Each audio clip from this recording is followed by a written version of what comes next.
ಎಲ್ಲರಿಗೂ ನಮಸ್ಕಾರ. ಕಗ್ಗದ ಬೆಳಕಿಗೆ ಎಲ್ಲರಿಗೂ ಆತ್ಮೀಯವಾದ ಸ್ವಾಗತ. ಮಂಕುತಿಮ್ಮನ ಕಗ್ಗ ಮೊದಲ ಪದ್ಯ.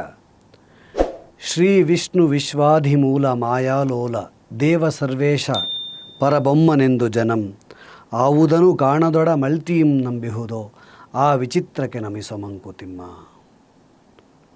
ಡಿ ವಿ ಜಿಯವರ ಕಗ್ಗಗಳಲ್ಲಿ ಮೊದಲ ಕಗ್ಗ ಇದು. ಬಹಳ ಅದ್ಭುತವಾದಂತಹ ವಿಚಾರಧಾರೆಗಳನ್ನು ಒಳಗೊಂಡಂತಹ ಕಗ್ಗಗಳ ಒಂದು ಸಂಕಲನದಲ್ಲಿ ಮೊದಲಿಗೆ ಅವರು ಆ ಪರಮಾತ್ಮನಾದ ವಿಷ್ಣುವನ್ನು ಪ್ರಾರ್ಥಿಸ್ತಾರೆ. ಇಡೀ ವಿಶ್ವಕ್ಕೆ ಮೂಲವಾದಂತಹ ಶ್ರೀ ವಿಷ್ಣು, ಅವನಿಗೆ ಮಾಯಾಲೋಲ ಅಂತಲೂ ಕರಿತೀವಿ. ಯಾಕಪ್ಪ ಅಂದರೆ ನಾವು ದೇವರನ್ನು ನೋಡಿಲ್ಲ, ಆದರೆ ನಮ್ಮ ಅನುಭವಕ್ಕೆ ಆ ದೇವರು ಸಿಗ್ತಾನೆ ಎನ್ನುವಂತಹ ಒಂದು ನಂಬಿಕೆ. ಹಲವಾರು ರೀತಿಗಳಲ್ಲಿ, ಪ್ರಕೃತಿಯಲ್ಲಿ, ಸಂಬಂಧಗಳಲ್ಲಿ, ನಮ್ಮ ಆಲೋಚನೆಯಲ್ಲಿ ದೇವರು ನಮ್ಮೊಡನೆ ಇರ್ತಾನೆ ಅಂತ. ಅಂತಹ ಒಬ್ಬ ದೇವರಿಗೆ ನಾವು ಹಲವಾರು ಹೆಸರುಗಳನ್ನು ಇಡ್ತೀವಿ. ಹಾಗಾಗಿ ಅವನು ಮಾಯಾಲೋಲ.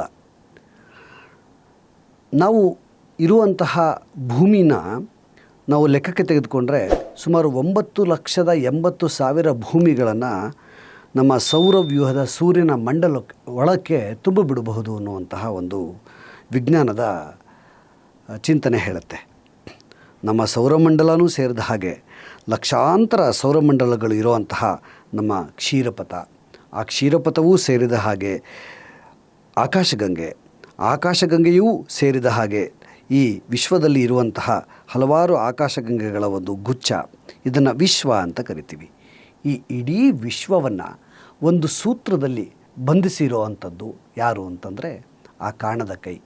ಆ ಕಾಣದ ಕೈಯನ್ನೇ ನಾವು ಶ್ರೀ ವಿಷ್ಣು, ಮಾಯಾಲೋಲ ಅಂತ ಕರಿತೀವಿ. ಯಾವುದೂ ನಮಗೆ ಕಾಣದಿದ್ದರೂ ಅದು ಇದೆ ಎನ್ನುವಂತಹ ಒಂದು ನಂಬಿಕೆಯನ್ನು ಇಟ್ಕೊಂಡಿದ್ದೀವೋ ಅದನ್ನು ಪ್ರೀತಿಯಿಂದ ನಮಿಸುತ್ತಾ ನಾವು ಪ್ರಾರ್ಥಿಸುತ್ತಾ ಮುಂದಕ್ಕೆ ಹೋಗೋಣ ಅಂತ ಈ ಕಗ್ಗ ಹೇಳುತ್ತೆ.